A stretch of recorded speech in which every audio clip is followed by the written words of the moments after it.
gotcha. No, there is no best. There is no world's greatest. There is no one silver bullet. There is no Trojan horse in any of this stuff. And will you guys quit crowding in on me so damn much? Man, I swear, you guys, I don't know about you, but there is a new DAC, a new streamer, a new black box. There is a new wonder drug.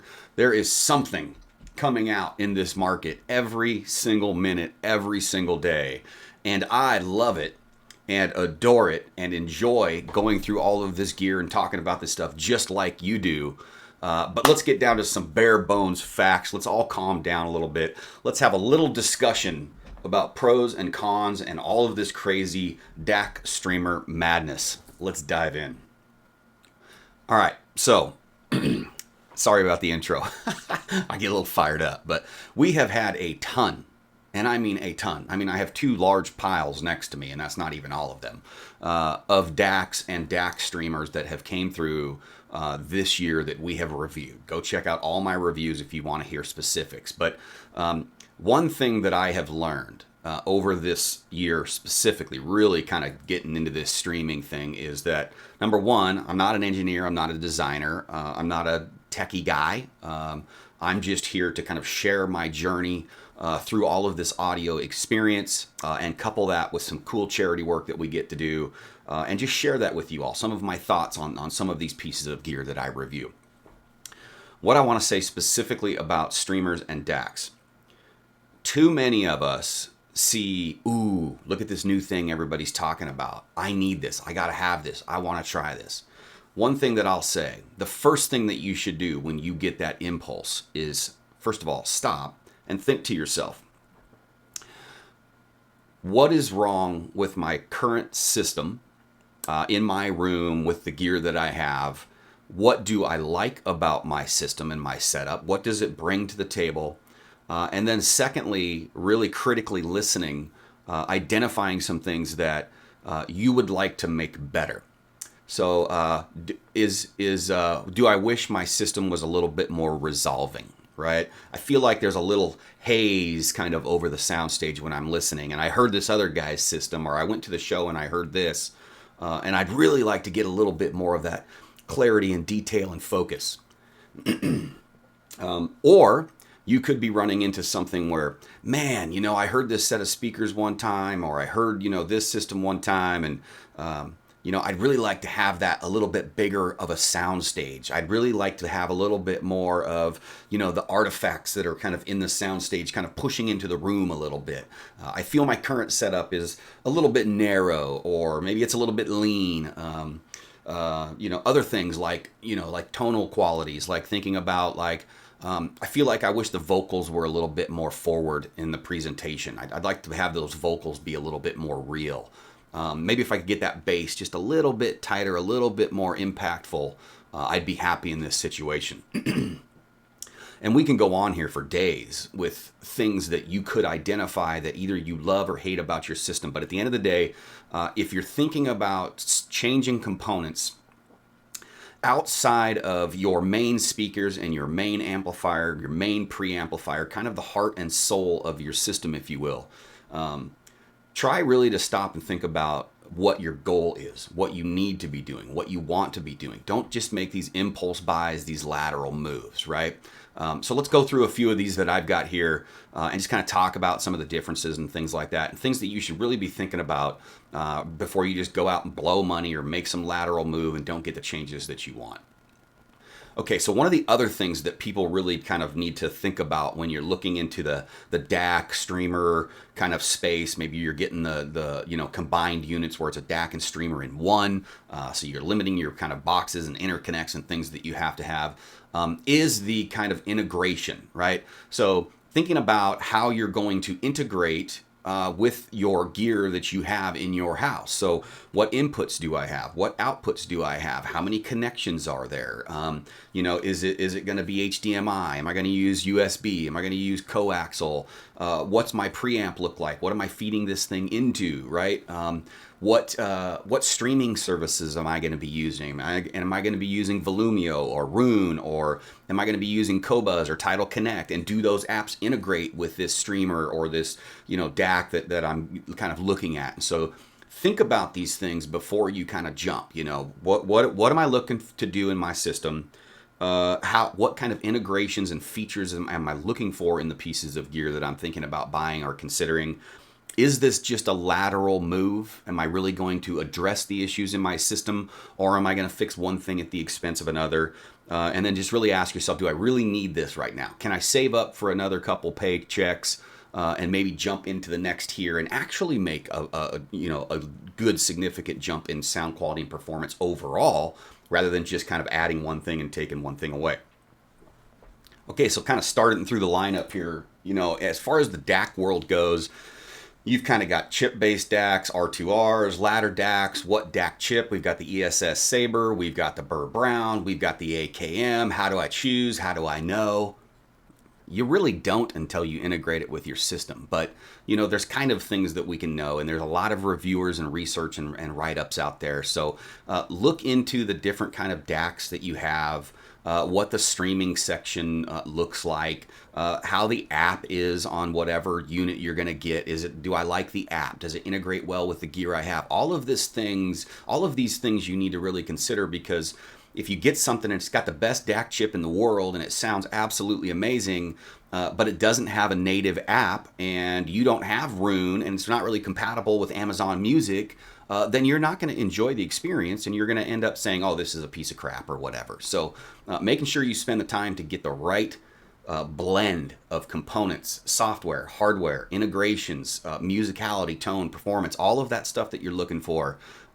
Make sure you're doing your research. So, you can start with something as super cheap as like the SML SU1, little teeny DAC, saves a ton of money, small form factor, but we're very limited that we don't have a lot of inputs and outputs on the back, right? We don't have a lot of integration in this thing. We got a couple choices. They give us most, little minimal approach, right? Super cute, super cheap. Maybe then we go up to something like the Geshelli. This thing's been raved about. There's a bunch of different versions of it, from $250 to almost $1,000. You can get, swappable op amps. You can get them socketed so you can tune them how you want. Various DAC chips there. We got a little bit more features. We start to get into some balanced outputs, a little bit better look, a little bit more quality network. Another great option. But I would ask myself, why? Why this over this? What do you need? What are you trying to do? What sounds are you trying to change, right? You got to ask yourself these questions, rather than just everybody's talking about this on the internet, so I'm going to go buy it right now because it's going to make my system 1,000 times better. It's not. So let's just all calm down. Okay, so, as far as the DAC space, what else do we got? Okay, we start to jump up in price and weight. You could go to something kind of hybrided, right? So this is a Black Ice Tube Effects DAC. But it's also kind of a little preamp kind of thing. You got some volume here. You got some different inputs and outputs, much heavier components. You get into some different transformers, and you start to get kind of maybe into some different parts. You move up into the lineup. This one's got tubes, so you can roll the tubes and change the sounds a little bit. We've got Bluetooth connectability here. But we don't have a ton of inputs and outputs. We've got, some simple inputs here. We've got a TOS-Link, we've got USB and coaxial, and then we just got single RCA outs. But I love this thing. And, where are you going to be using it? You're going to be using it at a desktop. You're going to be using it in your main system. How's all this stuff going to work? Tighten this guy up here. But I love this guy for the desktop and a main system. This one's, I think it's around like, $700-800 maybe, or something like that. A good little unit. But ask yourself, before you go spend $700, why? What am I doing? What are my goals here? Do I just want to look cool, right? We got the Denon Aries 2. Everybody loves these guys. I like this guy because of the stereo effect, the sound stage, the artifacts, the 3D kind of dimensionality that it kind of brings to the table. It's got a nice toroidal transformer in there, a good R2R build. We've got balanced outputs. We've got a little higher quality parts. Denon does some really good job. Minimalist approach. What's the form factor? All this cool stuff, right? But ask yourself, why? Why? You got to talk about that in your mind before you make kind of these impulse buys, right? Okay, what else we got? We got the Schiit Bifrost 2. And there's all kinds of new upgraded softwares and things that you can do. We've got some really nice builds. We've got some modularity. You know, you can take these screws out and change different things. You know, software updates, 32-bit versus 64-bit. This is the Bifrost 2. What's the original one? Is there a newer thing? You know, so just kind of thinking about all of those variables as you move through these spaces. Why do I like this? It just looks so cool, man. It just looks cool. I like the silver. I like the button. That's a cool button. Well, it's got the on and off switch on the back. Is that really what I want? Do I want to have to reach behind my system every time? What does this sound like? I like this guy because it does bass good. So does the Black Ice. This is kind of more of a, you know, kind of a neutral, good presentation that sound stages well. Not the cleanest, focused, highest resolving DAC, right? It doesn't sound stage an image as well as the Aries 2, you know, in my mind. So how am I using things to tune my system to bring it to where I want it to be, right, is the biggest question. Okay, so we've kind of gone through those. Now, you can get into the space, too, where you've just got a streamer DAC, where what that means is that the streamer, which basically sends and integrates all of your streaming software and source material, all together in one and sends it to the DAC, and then from the DAC you go kind of out to your system, your preamplifier, or directly to your amplifier, depending on, you know, how your streamer DAC looks. You know, you could take, there's a couple different approaches there. You could look at the Orchard Audio, some of our favorite streamer DACs this year, and actually the one I have right over here actually made streamer DAC of the year. You know, you get in bed with Orchard Audio, and what do we got here? We got a black box. There ain't much going on here.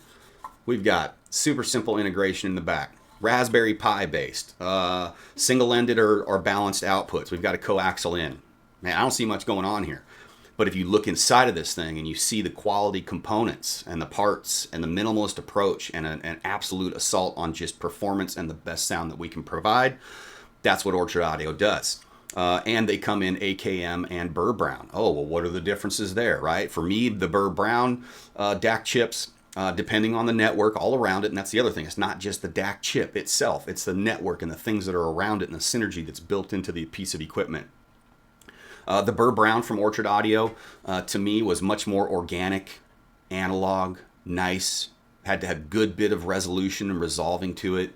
I enjoyed that sound. It wasn't the cleanest, most dynamic, impactful DAC that I've heard. You jump up to the AKM based from Orchard Audio. Now you get a little bit more of that resolution, clarity, you know, kind of pushing imaging, little bit wider of a soundstage, but you lose some of that warmth, that organicness, and that musicality. So do you need that in your system or do you not? You know, do you want something that's just performance based or do you need bells and whistles and a screen, right? So just think about those things a little bit.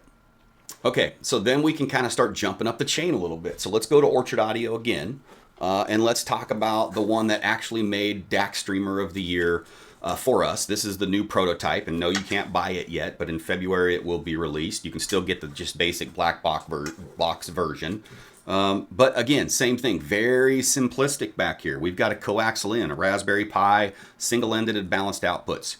We got no HDMI, we got no optical, we got no Bluetooth, we got nothing here, right? We got a nice little screen on the front, we got a volume knob, headphone output. Do you need a headphone output, right? This is an AKM-based DAC. And the clock in this thing is like, for this little teeny clock, is like $12. Like there's such high quality parts in this Orchard Audio stuff, it's just insane. So, but does it have all of the bells and whistles and fancy screen of something like, say, the Eversolo, right? This thing blew up this year. I mean, this thing was insane. Volume knob. I mean, look at that array of inputs and outputs and integration on the back, right? You look at the Orchard Audio stuff, and it looks like a barren desert, you know, compared to this. But this is an ESS Saber DAC, right? A little more forward, a little more aggressive, a little more in the mid-range. You know, might be a bit pushy for some people, right? You know, you can upgrade the linear power supply. We did a whole review on that, kind of smoothed it out a little bit. So, you know, what do you need here? What do you need? What are you trying to do, right? Do I want the DAC in here? Do I need to spend $1,000 on a streamer DAC? And then I'm going to use an external DAC? well, just get a cheaper streamer. I mean, if I'm going to throw something like the Aries 2 on it, you know, because I like that DAC, well, then why are you spending $1,000 on a streamer? Go out and get a WBC Mini and run optical or whatever out to your DAC and get the sound you want, you know. But do I like the WBC map? I don't know if I like the WBC map. So thinking about all these variables before you get into this stuff. And then you can jump up to something like the, you know, the brand new Denafrips Arc. You know, their streamer there. Is this something that, you know, I don't see a screen here, but man, this thing's heavy. That toroidal transformer in there, you know, it's got everything inside of it already. We've got some options here, but not a ton. You've got USB, you've got internet, you've got some analog outs, and then we've got I2S, optical, coaxial, and balanced inputs. So that's got a lot of options. Does it have a standalone app? No. Does my Qobuz work with it? Do I have to have Roon? Will Tidal work with it? Will Amazon? What's the integration going to be? You know, does this give me the sound that I want in my system? I don't know. You know, so we'll be reviewing this one. We just got this one in, but anyway, I just wanted to take a couple minutes to kind of just go through some of the things that you should be thinking about as an audio enthusiast. If you're going to get into this space, stop making these lateral moves. Stop these knee-jerk responses every time, oh, it's an AKM chip. That's the best. I got to get it. It's the best one on the market. No, it's not. It's absolutely not. It's a flavor of ice cream. It's a flavor of the day. Is that what you want to put in your bowl and eat at night, right? So just think about that when you're curating these systems. And tell me in the comments below kind of, you know, what your favorite flavor was, what your system looks like, what changes you made, what did you add to your system this year that fixed something? Did you change something and it kind of went backwards? You know, the thing about it is as a community, we need to be having a dialogue about this stuff so that we can make educated and effective decisions and purchases in this space. I'm not here to try to sell you anything. I don't get anything for anything I review, so it doesn't matter if you buy any of this crap or not.